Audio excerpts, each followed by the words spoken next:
when I left politics, I realised I didn't need to have any enemies anymore because I had friends like Stephen.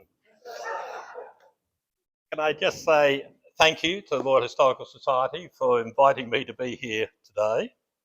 I'm arrogant, egocentric enough to believe you just invited me. It wasn't that you had a late vacancy in the speaking calendar, but thank you very much for having me here.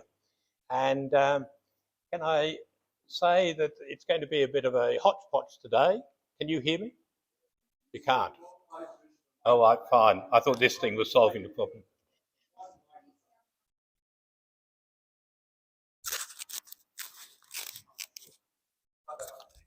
Is this not working? That's working. Oh, is it? So I throw that to you.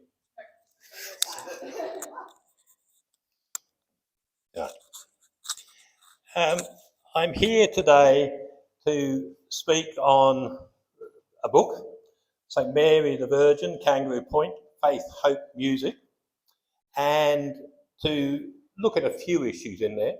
If I could just start off by giving some thanks to people.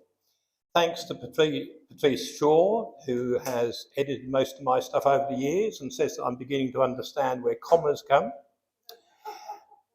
Janet Shaler, who is sitting in the back row over there, who kept on looking at the draft and telling me, you put too many commas in, take them out.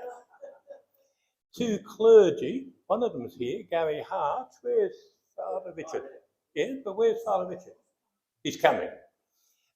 Father Richard James, the former minister for Kangaroo Point is Gary, and the present minister is Richard James. And I'd like to say thank you to both of them.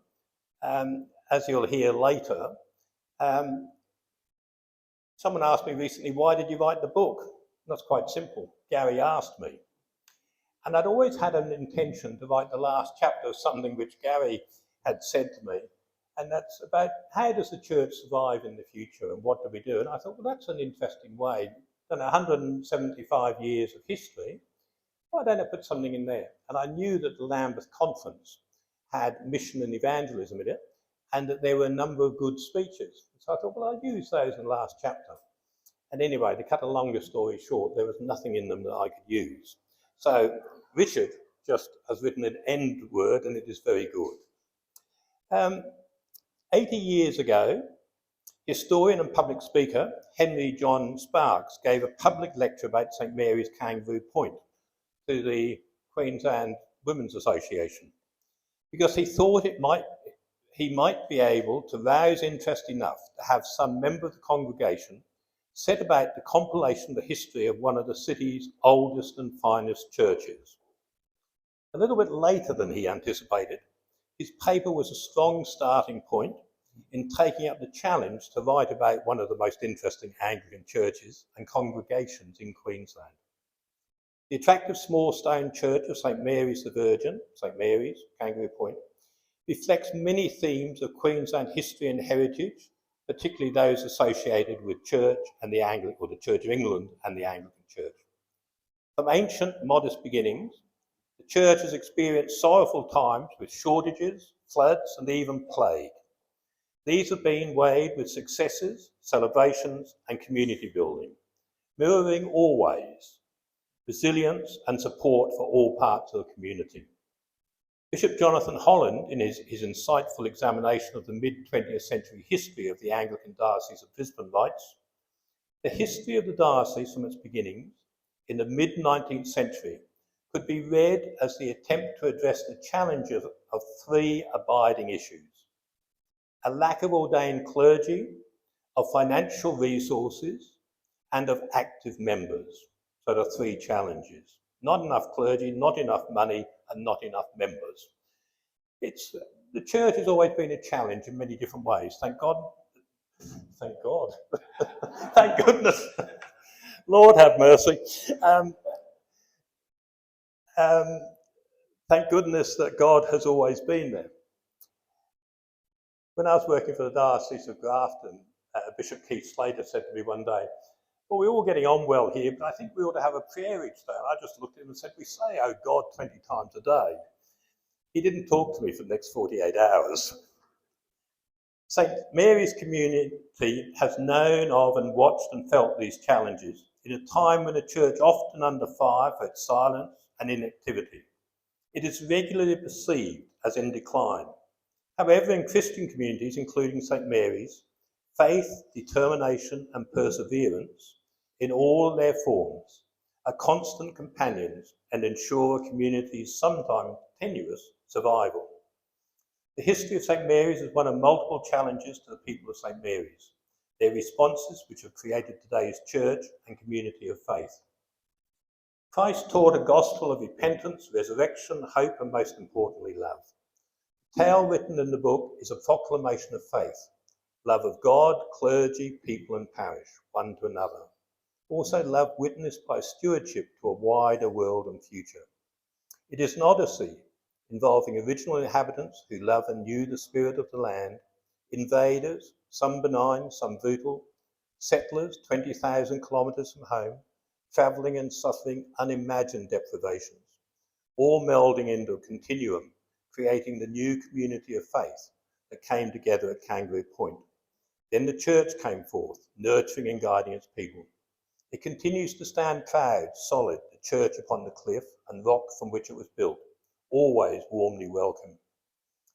It is one of those attractive churches, designed by Richard Souter, only two stone churches of his left now, St. Mark's at Warwick and St. Mary's at Kangaroo Point, and of course in stone Jimbour House.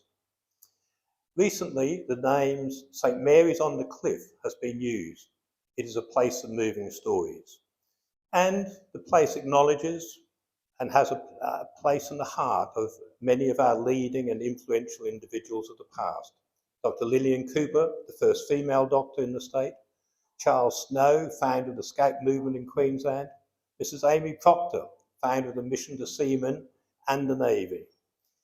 And the chapel continues the close association of church and the Navy.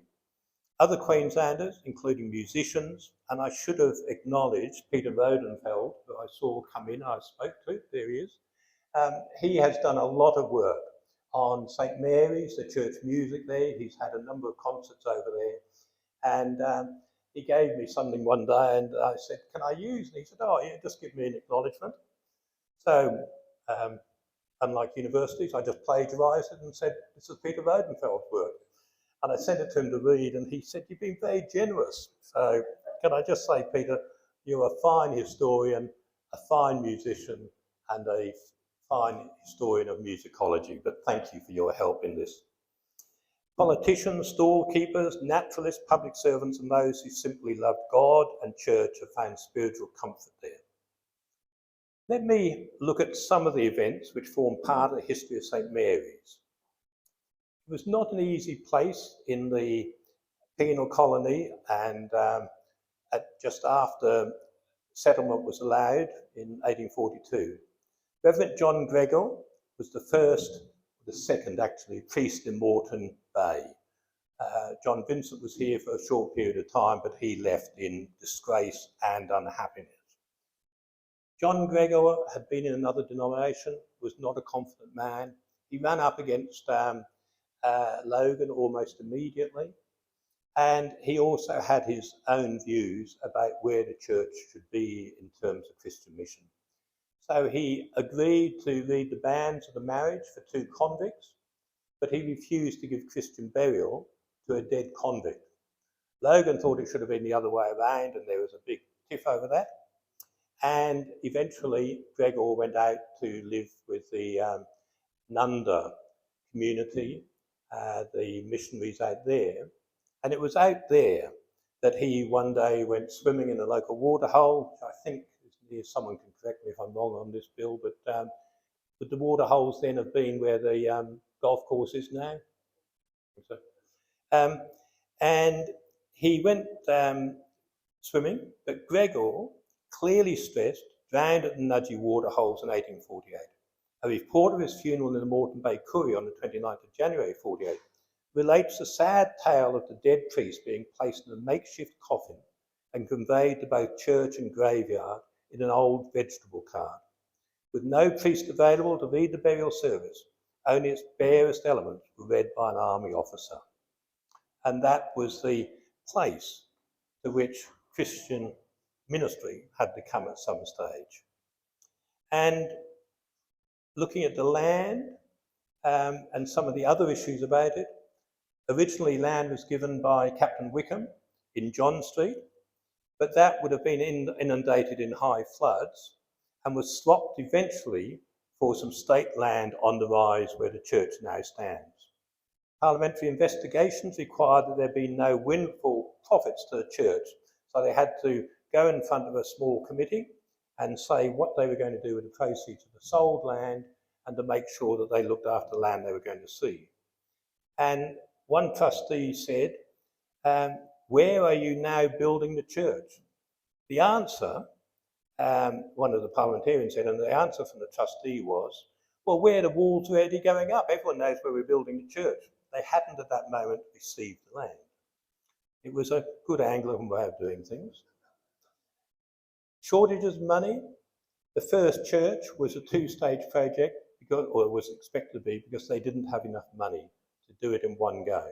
The congregation, the parishioners, dug deep, and they certainly were able then to put in enough extra money to have it done, still only partially built, but sufficiently built that it was weatherproof and it was fit for purpose. The vestry and other parts would come later. The oldest organ in Queensland. Many people said for a while that it had been dropped in the Sydney Harbour when it was brought over from the Weller Chapel in Spital Square in London. Older organs were often sold second-hand in London. And a note on it says, made by H.C. Lincoln's men in 1823. But some of the pipes come perhaps from the 16th century. Reverend Court gave a brief summary, and this is all that is said in the Telegraph of the time. Reverend Court gave a brief summary of the circumstances attending the purchase of the instrument and says no more. We have no idea how it came to be available. It cost £300 and no one knows with precision where it came from. Sacrifice of the war. One was the death of Edward Michael Charles Steady of the 2nd 12th Battalion of the AIF. He married Joan Page on the 2nd of June 1942 in Brisbane and returned to New Guinea. He was killed in action in January 1943.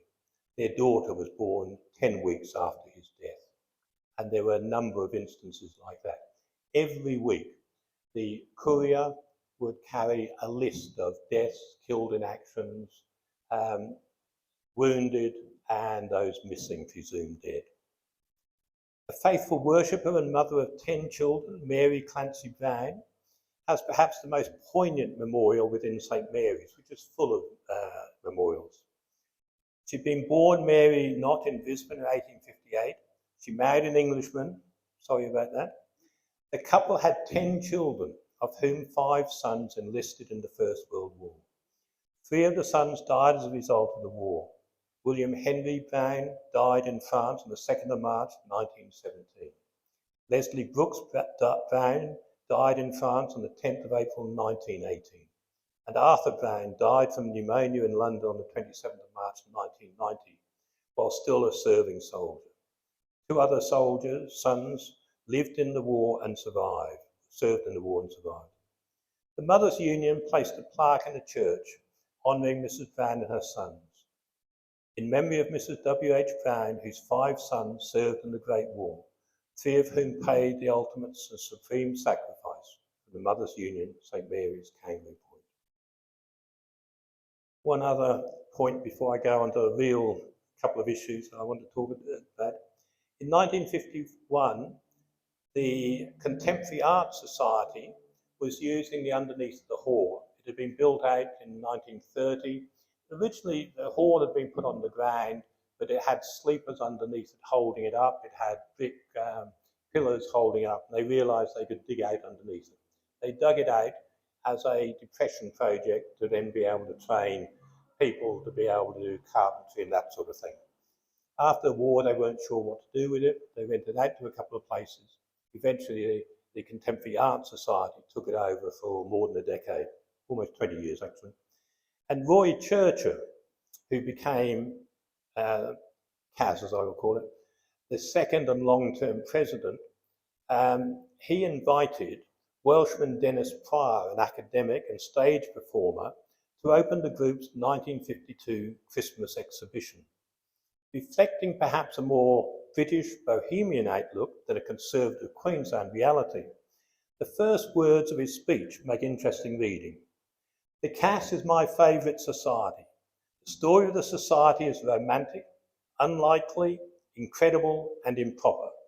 I think it is high time that the society appointed an historian to record the gripping tale of how a mere heterogeneous, that's the word he used, collection of pornographic painters, salacious sculptures and polygamous potters came together. Here in Brisbane, the CAS stands like a beacon of light in the darkness of Philistine provincialism, fat-bottom complacency and the stagger-bay syndrome. I've often wondered if the then rector, who later became a bishop, or the parish council knew of the CAS activities. I now just address briefly the question of the naval chapel. Many people know of the chapel at St Mary's, and it is often said, can someone just tell me the time? I've turned this thing off. All right, so I can go for a little bit longer. Tell me when it gets at 1:05, will you, Steve? Thank you. St Mary's Anglican Church is known for its naval chapel, and the Heritage Register of the State says in two of its criteria of significance, St Mary's Anglican Church is significant as having always been the naval chapel in Queensland. Under the heading History, the State Heritage Register says, St Mary's was patronised by the governors when they resided at Old Government House. It has always been the naval chapel in Queensland and was once connected by stairs with the naval stores below the quarry face. The Warriors Chapel, dedicated in 1950, contains a memorial to those who died in HMS Voyager in 1964. Sadly, this is not true, as much as many of us would wish it to be. The church has been uniquely placed to provide a natural connection between church and naval services. The ledge formed by the previous quarrying operations at the base of the cliffs, when used as the headquarters of Queensland's maritime activities, made church and navy neighbours. The positioning of the church near the river might also have made a convenient place of worship for sailors and naval officers as they settled and acquired housing at Kangaroo Point, near the river and their base. The stairs were built from the naval areas to land adjacent to St Mary's, allowing sailors to climb the cliff and attend St Mary's. A second potential benefit of the stairs might have been it being the last means of exit from the naval facilities should a flood occur, and there was no nice ABC early warnings in those days. The physical closeness of the church, naval facilities, and the use of the church by the Navy's men may have always been a given, and gave the church the appearance of having a formal status. An example of its closeness to the naval forces followed a fatal accident touching the entire Kangaroo Point Church community in September 1876. An excursion on the steamer Emu took 175 adult paying guests and 75 volunteer naval cadets downriver to see the wreck of Her Majesty's ship Pearl. One of the cadets, Frank Mort, was the son of the Mort family, worshippers at St Mary's and part owners of the Mort, Holland and Co. On the later Sutcliffe, Mort and Co. On the return trip, the steamer collided with the riverbank at Bulimba, causing a number of passengers to be thrown into the river or onto the mud. One of these was the cadet Frank Mort. He disappeared into the water. Despite immediate searches, he drowned, his body being recovered later. The Brisbane Courier Mail stated, in capitals, nothing which has occurred in Brisbane for many years created so general and painful a sensation as the accident which on last Saturday evening occurred to the steamer Emu. Frank Mort's funeral was likened to a military funeral. 75 of the cadets, 30 men and a band of No. 3 Company marched from a drill hall in George Street to the Kangaroo Point ferry. There they were joined by a number of artillerymen. After crossing the river, they marched to the Mort family residence above the cliffs of Kangaroo Point, where Frank's small coffin lay. 4 men from No. 3 Company carried it, with the band playing one of the most famous of funeral airs, Dead March from Handel's Saul. The funeral service, led by Reverend Court, rector of St. Mary's, commenced in the church. 14 cadets led a procession including the band, hearse, cadets, mourners, men and officers in No. 3 Company and the general public on a procession to the South Brisbane Cemetery. There the rector completed the funeral services. Captain Heath, a fellow parishioner and almost certainly a friend of the Morts at Kangaroo Point, conducted the later Marine Board inquiry. 32 years later, in early September 1911, a young naval rating, Alfred Eisman, died following an accident on HMS Pyramus. Again, the funeral of the young man gives an indication of the place held by St. Mary's in naval circles. The young man was buried at Toowong Cemetery with full naval honours.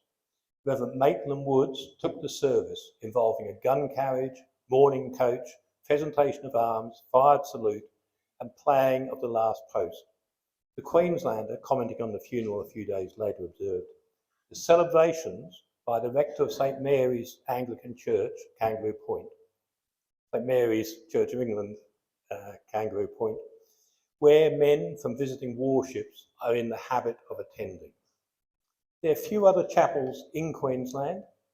There's the little one that's out in the open that was put in by the US Army in the Second World War, St. Christopher's at near Rockhampton. And there was said to be one at HMS Moreton, because some of their monuments later came to St. Mary's. But it was never formed as a formal memorial church. It was used for the Trafalgar services each year until about 1960, when Anzac Day ceremonies run from the cathedral overtook it. And there are some sad points at times from the rector about how once Trafalgar Day observations were so well attended there, but no longer are. Secondly, I'd just like to talk briefly about Felix Arnott. He was later an archbishop. He employed me as gardener and chauffeur, but not at the time of one of these tales, a bit later. He was an interesting character. His wife Annie was even more interesting. Their neighbour up on Hamilton Hill one day leaned over the hedge and asked me if I could do some gardening for her. And I said, oh yes, I have some time, yes, that'd be nice. Mrs. Arnott had seen this. She came out, stood next to the hole I dug with the clods of earth, and started throwing the clods of earth at Mrs. Tooth, well-known Queenslander, and said, you're not going to steal my gardener. And it was the only time I was taken into the house and given a cup of coffee to get me away from that wicked woman. But Felix Arnott was a great archbishop here. He rarely had time in an ordinary parish. He served as curacy in Yorkshire, then went to Bishop's Theological College in England, Northern England, and then he came out here at the beginning of the Second World War. The Theological College at that time was over at Kangaroo Point, further along from where the church is now. And with the Second World War, the rector of the church went off to become a naval chaplain. Felix Arnott then, for 18 months, looked after the place. He was never made rector, and if inquiries were made, they had to be made down at the Theological College. And Osborne's daughter well remembers that Arnott gave the sermons. Then They found a locum for a while, and so Arnott went back to being the principal of the Theological College for about a year. And when the locum disappeared to Tasmania, it was deja vu, that it was again said that in the Courier of the Day that Arnott was looking after the place again. In the Australian Dictionary of Biography, the entry states very clearly that Arnott was rector of Kangaroo Point. He was not. And there are a number of other, I think even while he was alive, he returned at one stage to St Mary's, and the parish bulletin at the time says that it would welcome the, by that time, Archbishop, to a service on Sunday. He was, after all, a former rector. But again, it's one of those things that I find interesting. He never was. But he was obviously attached. When he was cremated, his ashes were scattered at St Mary's. And he was a very affable guy. He was very learned, and you just went into his company.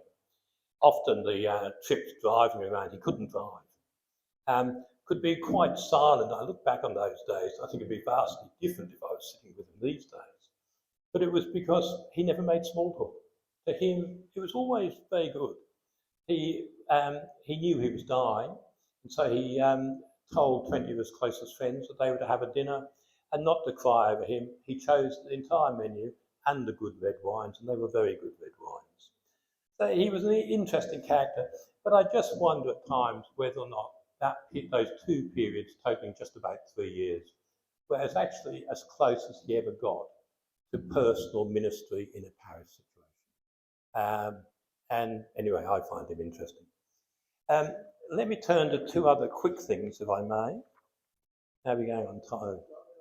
We're what? I wish you wouldn't tell me that. I wish you'd tell me at the time.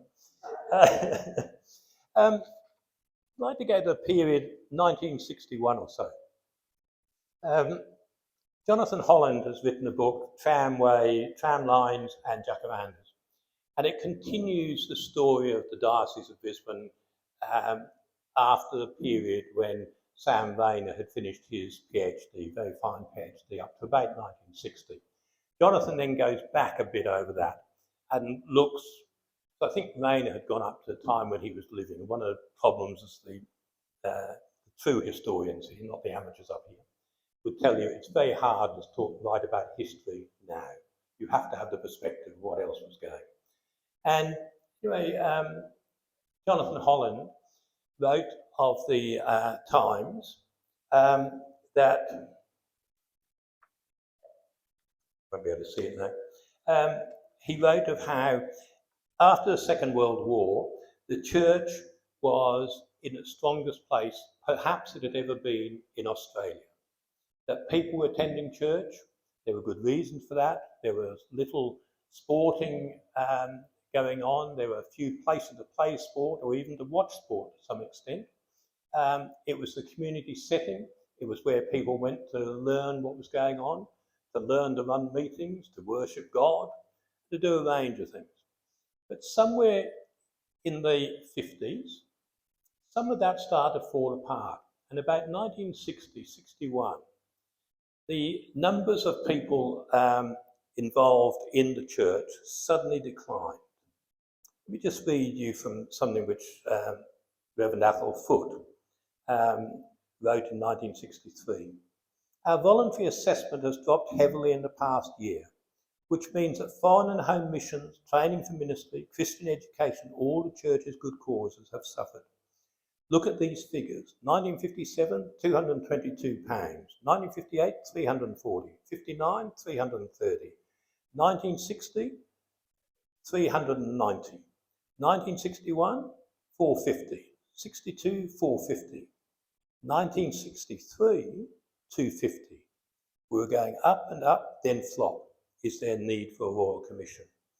And certainly Jonathan's view is that, well, he looked at a whole lot of indicia. The number of the diocesan newsletters that were going out, the number of people presenting for ordination, the number of people in Mothers' Union, the number of people in the men's society, the number of Sunday school attendees. It dropped massively. It went down by 2/3. And suddenly the world had changed. And for 10 years, a lot of people struggled. And Athel Foote writes at one stage of not understanding where the church had changed. And he doesn't quite say it, but he's very close to saying, it's not the church I joined. And looking around, and I knew some of those older guys, as they were old retired men, and they really did look back and say it's all changed. And it was because society had changed. And we had a pretty tough time then for the next 20 years, really. But if you want, in the church, those of us here that are church, want any comfort, it was interesting also in 1970 that there was a government that had been around for a long time. It also didn't see change. The change was coming in all sorts of ways. And I feel for some of those old men that they would have joined a church. They had status, they knocked on doors, they had afternoon teas, they were respected, people went to them for advice. By the time the mid-70s came, the time you got ordained, Gary, it had all changed. And it's a very sad point. But the story here today, St Mary's Virgin Church, Kangaroo Point, was that you saw through it. Richard Allen, you saw through the times. Richard Allen took over as priest. I went over there one night to have a home communion. I think it was the first time I ever drank a reasonable quantity of red wine.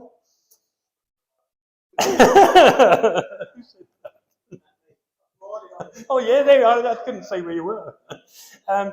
There's also, I sat around and some people were smoking something. I'd never seen it before. I was well and truly at university by this time. And let me say that was the only time I've come close to cannabis. I could see no point in sitting there smoking because I never smoked. All my family had died of smoking disease. Smoking this strange stuff, talking gibberish to a whole lot of people who were talking gibberish. And it just seemed to me. But Peter Allen made a big difference. He reconnected with the community. He became the chair of the neighbourhood group. Can someone give me a name for it? No, it was the one that was trying to fight the high rise and that sort of thing. What was it called? No. Anyway, that showed his standing in that. And he did a great job on having people using the rectory, bringing a few dollars for dossing down and that sort of thing. He died very early, and that was very sad for the church in Western Australia. But the church saw itself through, and by the time he left to go over to Inala initially, the church was back on its feet. And then Ross Burnett came, Bob Nolan. What time is it? 5 past. Right. Let me end on a controversial piece. When I was looking for the last chapter, Gary has often said to me, it's a great place, and there's also a great piece in there from Marie Claire talking about the challenges. Superficially, you go there, you've got this magnificent view, one of the best spots in Brisbane, and it's easy. You're actually stuck behind a car park, you've got all sorts of people coming in and their challenges. But Gary also talked about that we as a community of faith can survive. The money coming in can pay for the ministry, etc. But what do we do when we've got this thing on the State Heritage Register, which some of you would know I know a little bit about. And not all my clerical mates like that.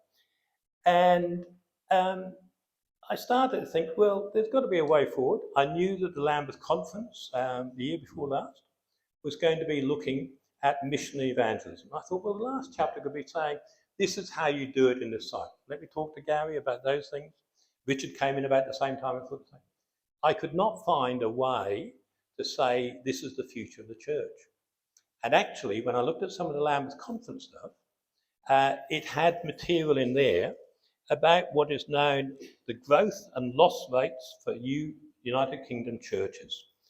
And as someone interested in zoology, there's something called the R number, which if you've got a number of good species, they might be rare and threatened, and they're beginning to decline, you work out what their reproduction is. If it's more than one, it's good, so they're going to keep going.